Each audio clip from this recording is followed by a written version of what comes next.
नमस्कार दोस्तों, मेरा नाम है राहुल गुप्ता और स्वागत करता हूँ आपका अपने YouTube चैनल फाइनेंशियल क्लास में। आज आपके लिए एक नया वीडियो। जब स्टॉक मार्केट को ट्रैक करते हैं तो आपको पता चले गया होगा इन्फोसिस ने अपना Q4 का रिजल्ट डिक्लेयर किया है। साथ ही साथ हम ये भी देखेंगे इस वीडियो में इन्फोसिस का बायबैक कैसा है, इसका बायबैक कितना अट्रैक्टिव है।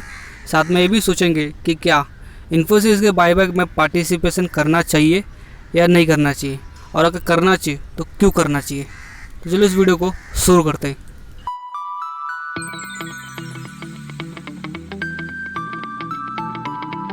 इन्फोसिस के बारे में नहीं जानते तो आपको बता दूं कि इन्फोसिस की शुरुआत 7 जुलाई 1981 में हुई थी, जो एक इंडिया की आईटी कंपनी है और ये मल्टीनेशनल कंपनी है।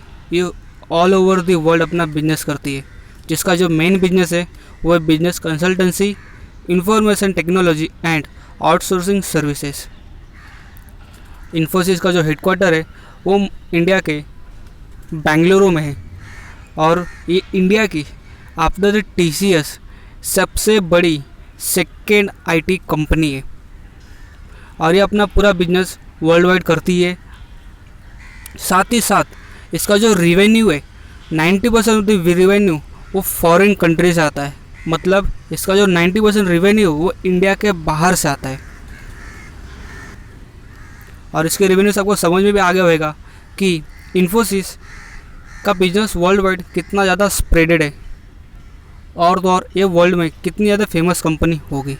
इन्फोसिस की शुरुआत इन 7 प्रमोटर्स ने एक साथ किए थे, जो एक आईटी इंजीनियर थे। और इन्होंने और जो आज कंपनी इन्फोसिस इतनी बड़ी कंपनी बनी है, जो इंडिया की सेकेंड लार्जेस्ट कंपनी है, इसके पीछे जो मेन रीज़न है वो इनके जो one of the best promoter है एन नारायण मूर्ति, उनके पीछे हाथ है इन्फोसिस के इतने बड़े सक्सेस के बढ़ने से। आपको बता दूं कि इन्फोसिस से पहले TCS से अपना Q4 का रिजल्ट डिक्लेयर किया।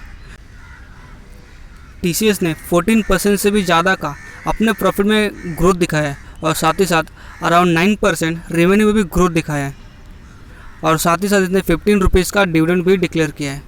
इसका इतना अच्छा attractive and one of the best result देख के बड़े बड़े एनालिस्ट का भी मानना था कि सेम रिजल्ट या सिमिलर टाइप का रिजल्ट बची हुई आईटी कंपनीज भी कर सकती है। इसी एक्सपेक्टेशन में बाकी सारे आईटी कंपनीज के शेयर लगातार ऊपर जाना शुरू हो गए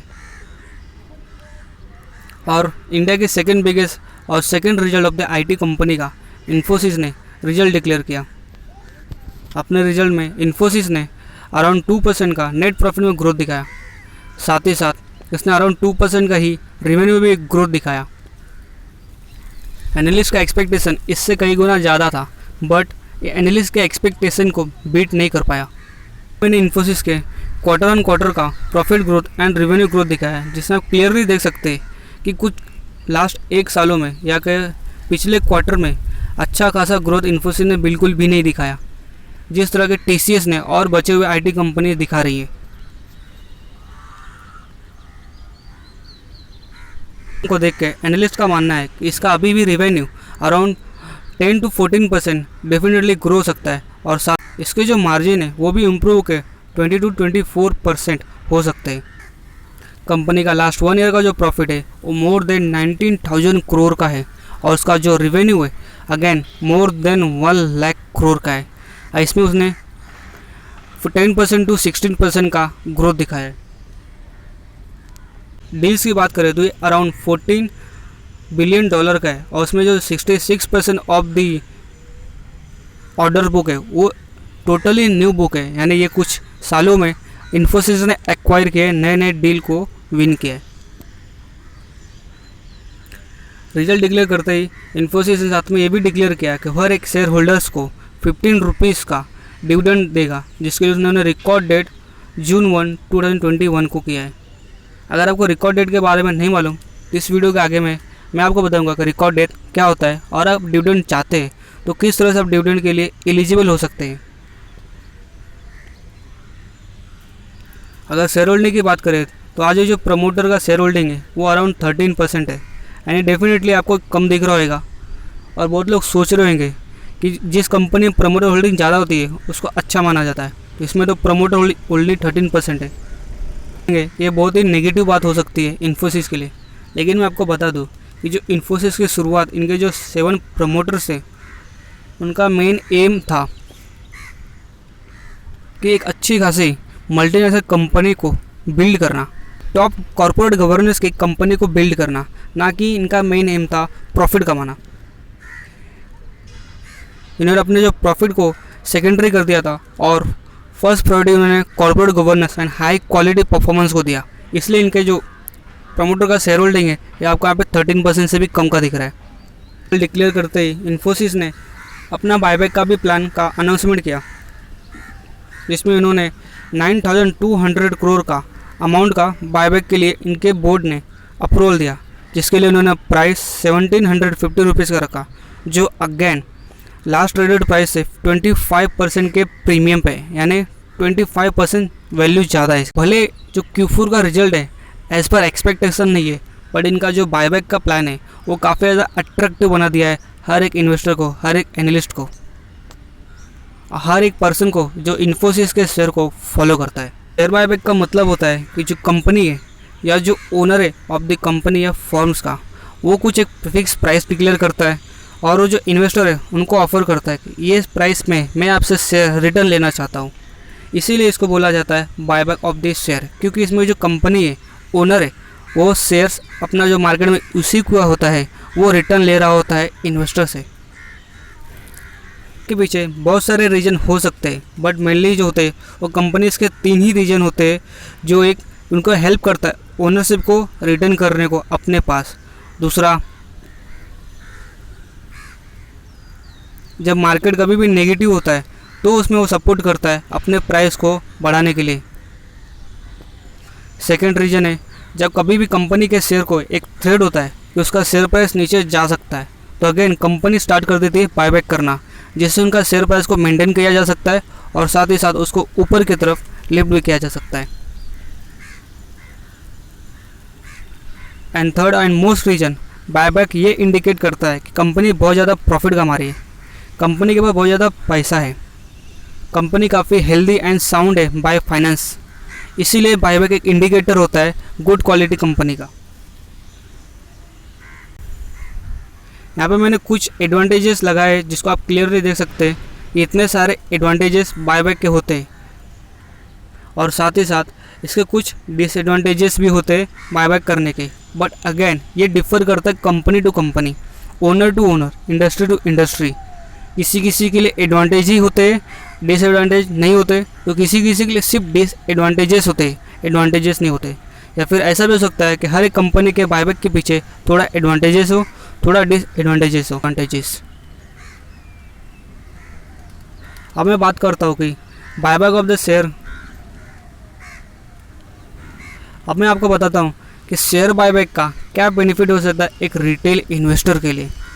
रिटेल इन्वेस्टर मतलब मेरे जैसे इन्वेस्टर, आपके जैसे इन्वेस्टर और ऑल आम इन्वेस्टर जो शेयर मार्केट में इन्वेस्ट करते हैं। आज के दिन इन्फोसिस थोड़ा नेगेटिव ट्रेड कर रहा है जस्ट बिकॉज ऑफ मेनली इसके 2 रीज़न है, एक Q4 का result and second profit booking.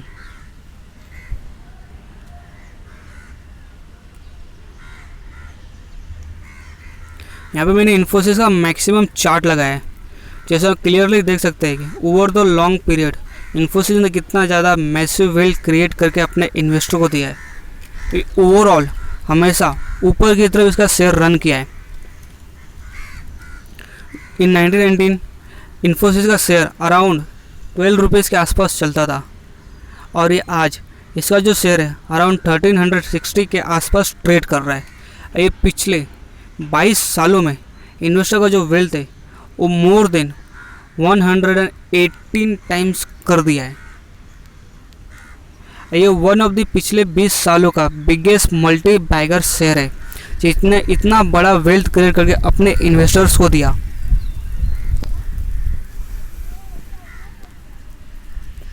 और इन्हीं सब रीजन के वजह से इन्फोसिस बड़े बड़े इन्वेस्टर का बहुत ही ज़्यादा फेवरेट स्टॉक है। बहुत ही ज़्यादा इन्वेस्टर इसको फॉलो करते हैं एंड हमेशा उनका एक्सपेक्टेशन इन्फोसिस के लिए बहुत ही ज़्यादा होता है। इन्फोसिस की बात करें तो अभी तो इसका करंट मार्केट प्राइस अराउंड 1360 का चल रहा है। इसका जो बायबैक का प्राइस है वो 1750 रुपीज़ का है, और साथ ही साथ इसने डिविडेंड भी डिक्लेयर किया है 15 रुपीज़ का।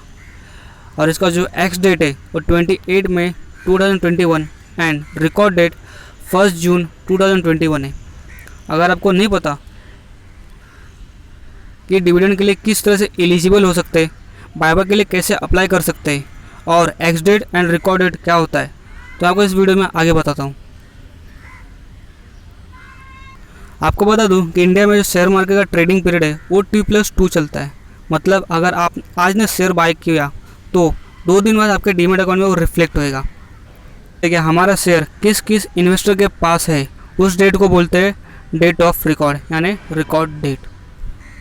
एंड एक्स डेट को बोला जाता और एक्स डेट बोला जाता है रिकॉर्ड डेट के 2 दिन पहले वाला दिन, जिस दिन आपको शेयर बाय करना होता है। क्योंकि अगर उस दिन बाय करेंगे तो 2 दिन बाद रिकॉर्ड डेट आएगा और उस दिन आपके डीमेट अकाउंट में वो शेयर रिफ्लेक्ट करेगा, जिससे आप डिविडेंड के लिए एलिजिबल हो सकते हैं। इसके ढेर सारे, जितना चाहे उतना मैक्सिमम शेयर आप बाय कर सकते हैं। और तो और आपको जस्ट 2 दिन ही आपके डीमेट अकाउंट में इन्फोसिस के शेयर को रखना है, जिससे आप मिनिमम 25% का प्रॉफिट कमा सकते हैं।